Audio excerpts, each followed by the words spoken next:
before I started Game Quarters, I took 2 years to travel and meet people and really get into a place in my life where I was able to be the type of leader to take this sort of thing on, because I'm holding a container for a massive amount of people of wide ranges, and I need to be able to hold that space. So for someone just starting out, I know that you're really big on like discovering more about who you are, unlocking more about who you are, being more present. How do you begin to expand that container, and what does that look like, for someone who's just beginning? Well, the very first thing is the intention. That's the fact. Like, nothing changes until you want it to change. Plain and simple. Like if there is, like you said, your people will take 12 months and know that they have this problem before they actually want to shift it. Well, the desire to shift it is the thing that starts it, right? We are the creators of our reality. We are designing our lives, whether we're conscious of that or not. And so the moment that you begin to take conscious control over that and say, okay, I'm designing this, I'm creating this, I'm taking full responsibility for how I've wound up in this exact spot. A lot of people get really scared by that because now you're taking full responsibility.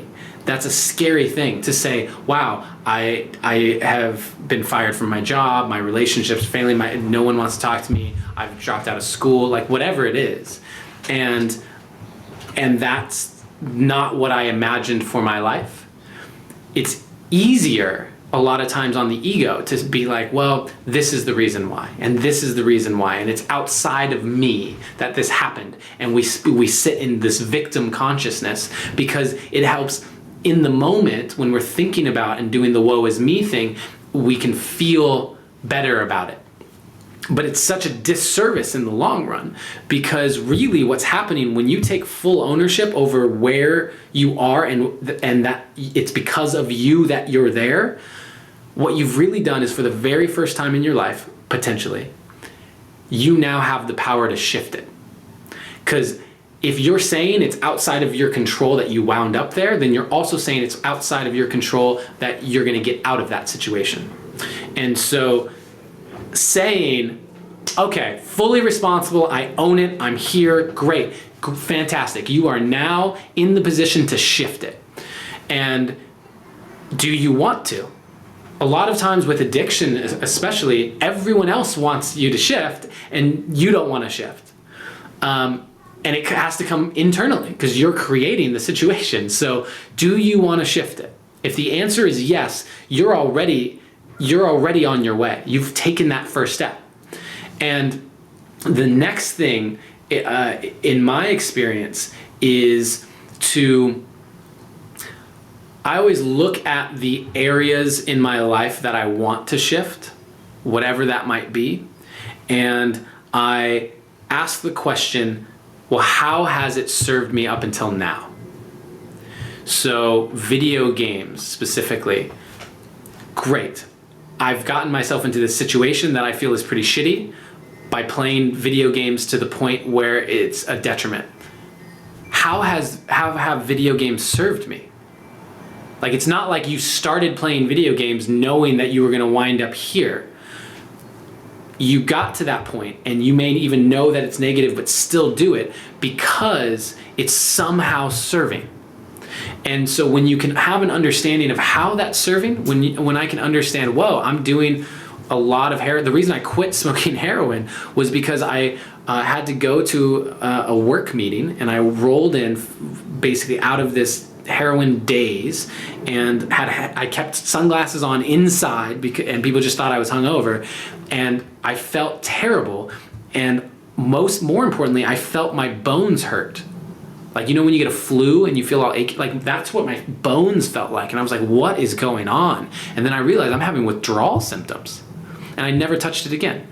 I'm blessed to somehow, chemically in my, whatever it is, I had the ability to walk away. But it wasn't until I experienced withdrawal that I said, okay, now it's time to stop. That was the catalyst for me that gave me the desire to stop. And I got to say, well, what was the reason I was doing it? Why?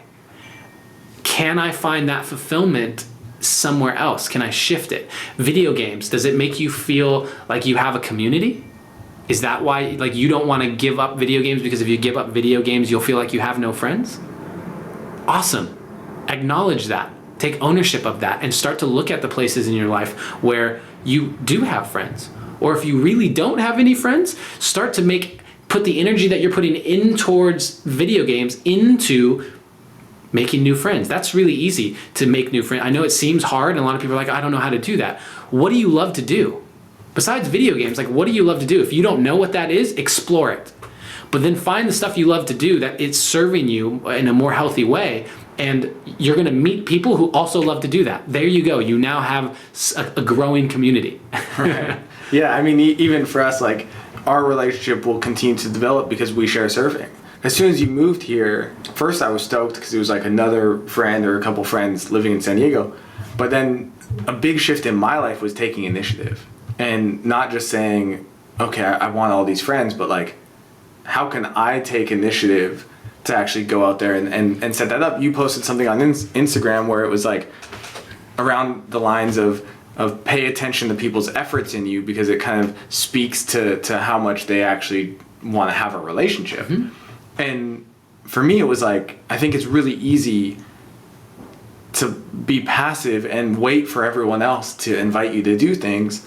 And I started to realize, this was recently, like in the last couple months, it takes me 3 seconds to send you or someone else a text, be like, yo, you want to go surfing? Mm-hmm. Yo, you want to go grab dinner?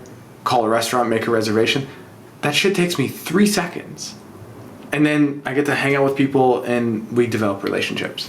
And to your credit though, like, I've never driven down to San Diego. We went to Tourmaline, but like, I've never driven down here to surf. You make that drive up to Encinitas and we go surfing basically every single time that you text me. It's like, yeah, for sure. And so I recognize that in you as well, which is like taking that initiative. And so because I'm someone who doesn't like to work anywhere other than my house, so like coming down here would be like, oh yeah, you got the WeWork space and stuff, but like I love my home. Like that's my zen. I love your home. Right.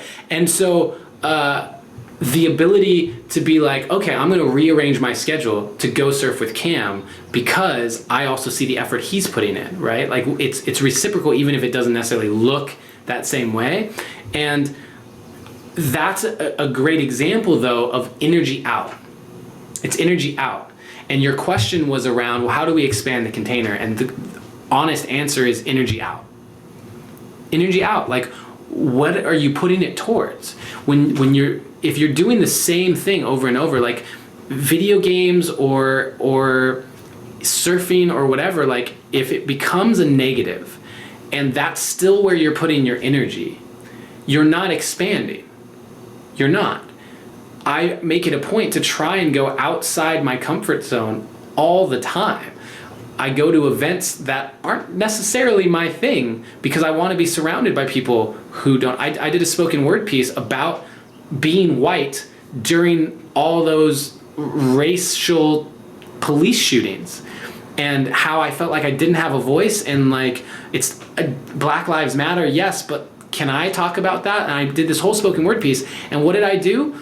My first time ever at an open mic, I went to the Poetry Lounge in Los Angeles, which is like 85% African American in the audience, to do that piece. It was the first piece I've ever done in person at an event like that, because I needed to know, like I needed to put myself out of that comfort zone, because I know that every time you step outside the comfort zone, you've just expanded it. Every time you go outside your comfort zone and you survive, your brain goes, oh, well, why did I have this artificial boundary here? It doesn't need to be there anymore. Let's move it over there. And you expand. For full-length episodes of the Game Quitters podcast, be sure to check us out on iTunes, Google Play, Stitcher, and SoundCloud at soundcloud.com/GameQuitters, or visit us online at www.gamequitters.com.